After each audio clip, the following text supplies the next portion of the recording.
To the higher dimensional beings, HDBs, Earth had always been a peculiar node in the vast scalar web of the multiverse. For eons, it was just another planet, humming faintly with low-frequency scalar waves. The core churned out steady vibrations. Tectonic shifts added the occasional sharp crescendo. Atmospheric breezes whispered across quantum foam. Then came the humans. At first, their scalar field disturbances were unremarkable, no more intriguing than the ripples caused by methane-belching cows or photosynthesizing cyanobacteria. But as humans advanced, their scalar output began to change. It was subtle at first, faint distortions linked to their first fires and crude agricultural practices. Then came the livestock. Domesticated cows amplified the methane baseline, adding a bassline of scalar disruption that became impossible to ignore.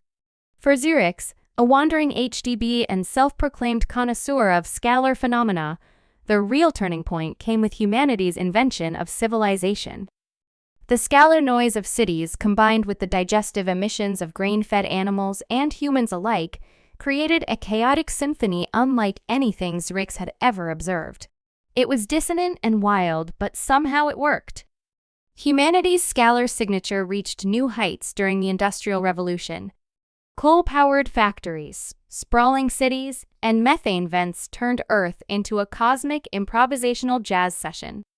But what truly cemented Earth's reputation among the HDBs was humanity's dietary innovation, beans. The first time a cowboy in the American West, sitting by his campfire, let loose after a meal of canned beans, Xerix nearly dissolved in scalar ecstasy. For millennia, scalar waves from other planets had been predictable tidal oscillations here, geochemical emissions there. But Earth? Earth had introduced chaos, and chaos was art. By the early 20th century, Xerix was no longer alone. Other hot bees had taken note of Earth's wild scalar output.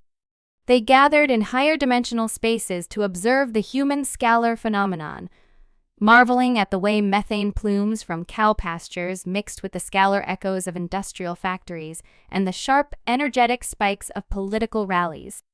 To the HDBs, scalar waves weren't just disturbances, they were music. And humanity? Humanity was an avant-garde composer. When humans began mass-producing canned chili, the phenomenon reached its zenith. The HDB Council called an emergency session to discuss Earth's impact on higher dimensional coherence. Some had argued that humanity's scalar emissions were destabilizing space-time foam. Earth was already producing so much methane that its scalar waves were disrupting dimensional meeting planes. But others, led by Xerix, defended humanity's symphony of chaos. "This isn't destabilization," Xerix proclaimed. "This is the multiverse's greatest improvisational concert."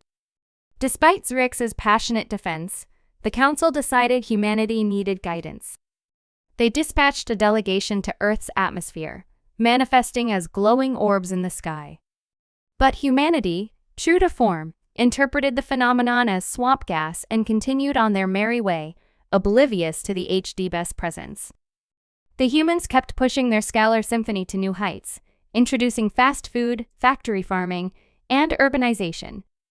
By the mid-21st century, scalar spikes from football stadiums during playoff games and crowded airports during holiday season became major attractions for HDB tourists. Earth was no longer just a planet, it was a full-blown scalar performance space. The final turning point came when humanity discovered quantum foam detectors. For the first time, they could hear their own scalar waves. What they heard was breathtaking, an unending, chaotic symphony of life, industry, and organic emissions. The realization sparked a cultural revolution. Beans became a controlled substance. Fart jokes became sacred texts. Scientists worked tirelessly to refine humanity's scalar signature into something deliberate, something artful. Humanity decided it was time to give the multiverse what it deserved: the scalar concert. The first concert was held on Mars. Over 1 million humans attended, accompanied by methane-capturing scalar amplifiers designed to broadcast their emissions into higher dimensions. The crowd gathered in a sprawling arena, eating chili, laughing, and releasing scalar waves into carefully tuned Casimir chambers. Zrix described the event as the greatest higher-dimensional performance in the history of the multiverse. The methane basslines from the amplifiers blended seamlessly with the spontaneous scalar spikes from the crowd. Every fart was a note, every ripple a chord, creating a masterpiece of scalar improvisation. The concert ended with a synchronized methane release that generated a scalar vortex so powerful it was visible even in higher dimensions. The HDBs wept scalar tears of joy. Humanity, they realized, wasn't just a chaotic civilization. It was a cosmic artist, painting with entropy and sound waves in ways no other species had dared. As humanity spread across the galaxy, they brought their scalar concerts with them. They colonized planets, terraformed moons, and left behind methane-infused symphonies that echoed through the quantum foam. Earth became the birthplace of scalar art, a cosmic beacon of chaos and creativity. And Zrix? Zrix became the conductor of the first interstellar scalar orchestra, uniting humans and UTBS in a performance so powerful it reshaped the foam itself. Somewhere in the multiverse, a young HDB plays the opening notes of humanity's first concert, listening as the scalar waves ripple into infinity.